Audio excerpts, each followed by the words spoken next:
What's up, everyone? Tera Roberts here with FantasyPros, and we are talking players to cut in Week 7. But before we get started, if you want a chance to win a signed Justin Jefferson Minnesota Vikings jersey, courtesy of our friends at Pristine Auction, you need to subscribe to the FantasyPros YouTube channel right now. Comment below on this video, and that's it. We will be announcing the winner right here on the channel, so make sure you turn on those notifications so you can be alerted when new episodes are up and to claim your prize. Now let's go ahead and dive right in with players to cut in deep leagues of 12 teams or more. First up, Matt Stafford. Last week should have been a solid week for Matt Stafford. He was facing the Carolina Panthers, who just allowed Jimmy Garoppolo to have one of his best games of the season. The Panthers were dealing with key injuries in their secondary, and with PJ Walker at quarterback, it was pretty much assured that the Rams would dominate time of possession. All of that. And Stafford still finished with just under 13 fantasy points. Stafford is on a bye week in Week 7, and when he returns, his upcoming schedule is San Francisco, Tampa Bay, Arizona, New Orleans, and Kansas City. And while these teams may have a variety of issues to deal with of their own, none of them are layups defensively for quarterbacks. There is just no justification to hold on to Matt Stafford. There will be a wide variety of better streaming options available every single week. I don't see the Rams' offense changing anytime soon. Stafford is an immediate cut candidate. Carson Wentz. This one is a bit obvious, but I think it needs to be said. There is no realistic reason to hang on to Carson Wentz through his injury. And quite honestly, even if you're in a Superflex league, it might not even be worth it. Let's talk about the issue with his return. Wentz is on a 4 to 6 week timeline to return. At best, he is looking at a Week 11 return against Houston, which would be a juicy matchup.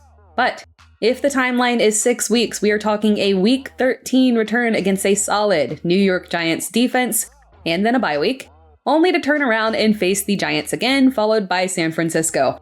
The Commanders are 2-4 in a shockingly stacked NFC East. There is no realistic possibility this team could make the playoffs. At this point, they are playing for draft picks. The Commanders' plan is to start Taylor Heineke, who has actually been a decent streaming option in the past. And at some point, they will likely want to take a look at Sam Howell in live game action. I have a bad feeling we won't see Carson Wentz for the remainder of the season.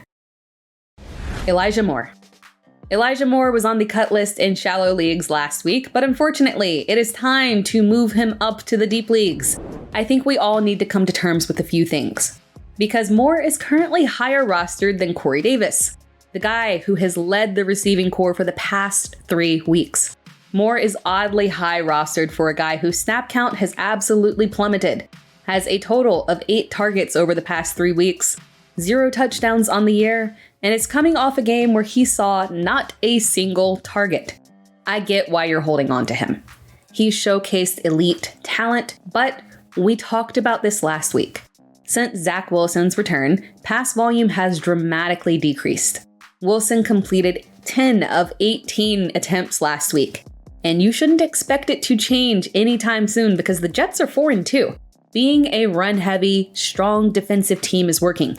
Moore is the third option for a quarterback that is averaging 14 completions and 25 attempts. Russell Gage. I love Russell Gage for what he is. The perfect wide receiver to step in when top options are injured. But when the top options are perfectly healthy, he'll sit on your bench. Gage is the player that will float on and off waiver wire ad lists and cut lists because his purpose is very well known and very specific. In the past, the Bucs offense has pushed extreme volume so well that 3 receivers were weekly starts. But the Bucs are struggling, and that's just not the case this year. If you need a bench spot, feel perfectly comfortable dropping Gage. You can always revisit him if Godwin or Evans goes down with an injury. Irv Smith. Dropping Irv Smith is the result of the bye week.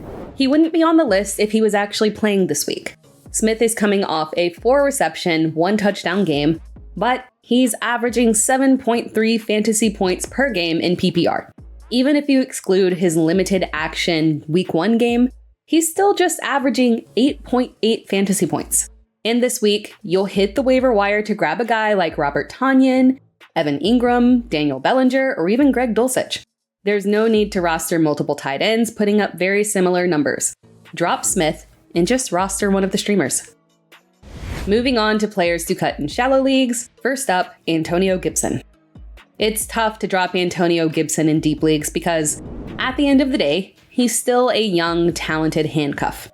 So, Gibson remains on the players to cut list in shallow leagues only. First up, Antonio Gibson. It's tough to drop Antonio Gibson in deep leagues because, at the end of the day, he is still a young, talented handcuff. So, Gibson remains on the players to cut list in shallow leagues only. Brian Robinson has taken over as the lead back and had 17 carries to Gibson's 5 in week 6. The only upside here that Gibson has is that he did have 3 receptions on 4 targets. And it's possible that that could pay off with Taylor Heinicke at quarterback because we've seen Heinicke favor the pass-catching back last year. But Gibson still has to compete with J.D. McKissic. The Washington offense is incredibly underwhelming, and with the way that the backfield is split, none of these running backs are very appealing options. Chase Edmonds. Rinse and repeat everything I said in last week's video. Chase Edmonds is not worth a roster in a shallow league. In week 6, Edmonds had 1 carry for 2 yards and 2 receptions for 28 yards. The upcoming schedule is very friendly for Miami. Tua Tagovailoa is returning, and Edmonds is still the handcuff to a running back that has played a full season just once in his entire career. So he's still worth a hold in deep leagues. But in shallow leagues, you may want a running back that you can actually use during bye weeks, and Edmonds is not someone that you can trust in a starting lineup. Isaiah McKenzie. I hate to include Isaiah McKenzie on this list. If you can afford to hold on to him, do it.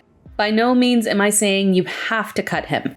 But if you need a roster spot, you can drop Isaiah McKenzie. McKenzie is just under 50% rostered in Yahoo leagues as of the filming of this video, and he's on a bye week. So more than likely, if you need bye week fill-ins, you can drop McKenzie now and pick him up later. But there's another reason why he is a drop candidate.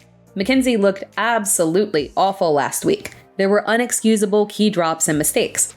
I would not be shocked if, during the bye week, the Bills work Khalil Shakir in with the first team a little more frequently.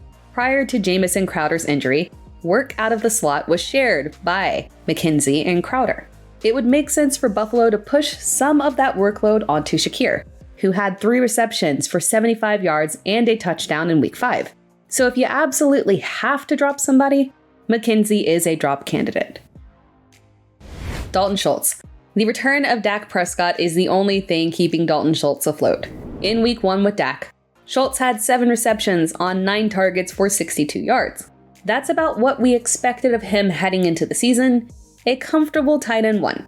But he has not caught a single pass since week 2. He's seen a max of 4 targets per game, and he is dealing with a knee issue that caused him to be a late scratch last week. With such poor performances at tight end all season long, it's been tough to drop someone like Schultz. And given the rapport he has with Dak, I can see holding on to him in deep leagues. But in shallow leagues, if Schultz is unable to play this week, you may just need to move on. Marquez Valdez-Scantling. The leading receiver for Kansas City constantly changes. But Marquez Valdez-Scantling is nearly 40% rostered in Yahoo leagues, which seems a bit high for a guy who has surpassed double-digit fantasy points just 1 time this year. Week 5 was his best performance, a 6-reception game for 90 yards. Outside of that, MVS typically has seen a max of 4 receptions for less than 50 yards per game and has yet to score a touchdown. I can see the argument to hold on to him in deep leagues because he is a deep threat with Patrick Mahomes throwing to him, but his floor is literally 0. His ceiling is 15 points, and that is unlikely to change at any point. Thanks for watching this video. And remember, if you want a chance to win a signed Justin Jefferson Minnesota Vikings jersey courtesy of our friends at Pristine Auction, you need to subscribe to the Fantasy Pros YouTube channel right now. Comment below on this video and that's it. We'll be announcing the winner right here on the channel, so make sure you turn on those notifications so you can be alerted when new episodes are up and to claim your prize. Thanks for tuning in to the Fantasy Pros YouTube channel. Don't forget to check out our featured videos. And while you're at it, make sure to follow us on Instagram, Facebook, and Twitter at FantasyPros, so you can get the latest news and updates to give you the edge you need in your fantasy league.